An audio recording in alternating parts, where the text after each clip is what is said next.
Let us pause for a moment and imagine something different. What would the Southeast look like today if it had the same infrastructure footprint as other parts of Nigeria? Think about it. Functional seaports to drive trade, efficient railroads linking major cities, federal roads in good shape, and a stronger government presence supporting investment. Now, despite these gaps, the southeast of Nigeria, especially Imo State, is sitting on something extraordinary. Not oil this time, but natural gas. And not just a little, we are talking about reserves so large that they rank among the most significant in the entire world. When people talk about growth and development, infrastructure is always the starting point. The Southwest has Lagos Seaport, rail connections, and highways linking trade corridors. The North has rail networks and significant federal projects, but the Southeast has often had to do more with less.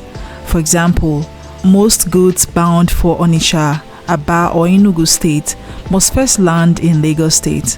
From there, they travel hundreds of kilometers by road before reaching their final destination. Rail service, which could have made trade faster and cheaper, remains limited, and many of the federal roads in the region struggle under heavy traffic and years of underinvestment. Yet, despite these challenges, communities continue to grow, businesses thrive, and entrepreneurship flourishes, which makes the discovery of Imo State's massive natural gas wealth even more fascinating. Here's where it gets interesting. Imo State has some of the largest natural gas reserves in Nigeria and indeed in Africa.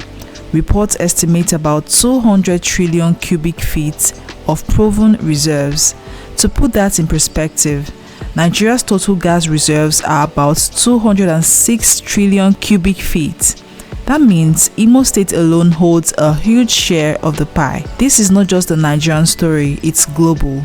Natural gas is one of the most valuable resources of the 21st century, often called the bridge fuel, because it helps economies transition from oil and coal to renewable energy. So, if Imo State is this rich in gas, the natural question is, why don't we see that wealth reflected more visibly on the ground? Think about the global demand for gas today. Europe, for example, has been in search of reliable gas suppliers since the Russia-Ukraine conflict disrupted supply lines. Many African countries are positioning themselves as new suppliers. Now picture Imo State as the center of that conversation. Imagine liquefied natural gas (LNG) plants in Owerri, exporting to the world. Imagine Aba's factories running 24 hours a day on reliable, cheap gas power. Imagine Enugu tech hubs powered without a single blackout. It's not far-fetched. Other countries with smaller reserves are already doing it. The real challenge lies in how well policy, infrastructure, and leadership can align to make this potential a huge reality. So why hasn't this potential been fully unlocked? Part of the answer lies in infrastructure and policy. Unlike other regions with stronger federal projects, the Southeast has fewer pipelines, processing plants, or federal-backed industries. This makes it harder for gas reserves in Imo State to move from the ground into power stations, factories, and export hubs. Another factor is local leadership. State governments must also step up. It's not enough to wait for Abuja or Lagos.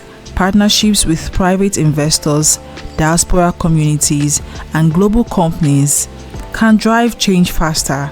The Dangote refinery in Lagos, for instance, is a private initiative worth billions. Why cannot something similar be championed around Imo State's gas wealth? Let's talk about what could be done. If Imo's natural gas is developed properly, the opportunities are huge. Gas to power projects, which turns gas into electricity, to power industries and homes across the Southeast. Imagine Aba as a 24-hour industrial hub with no power cuts. Export revenue, selling LNG internationally, boosting Nigeria's foreign exchange earnings, job creation, local development. It's an opportunity not just for Imo State but for Nigeria as a whole. And of course, lessons from the past are important here.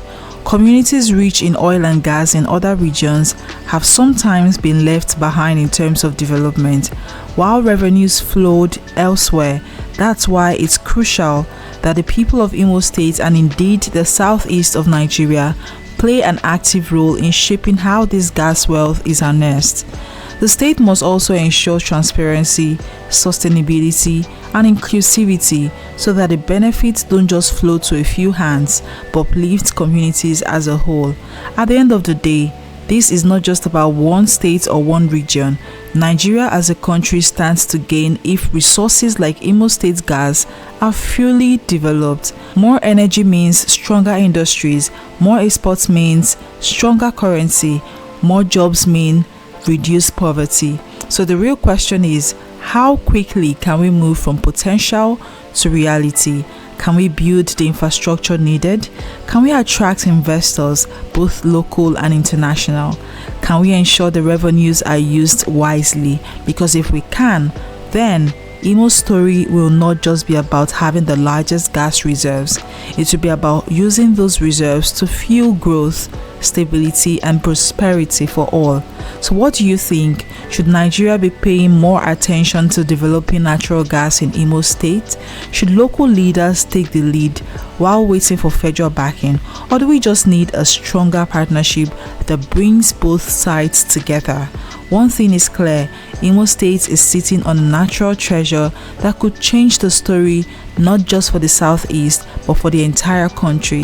The challenge is turning that promise into progress. Drop your thoughts in the comments, let's discuss, and as always, the conversation continues.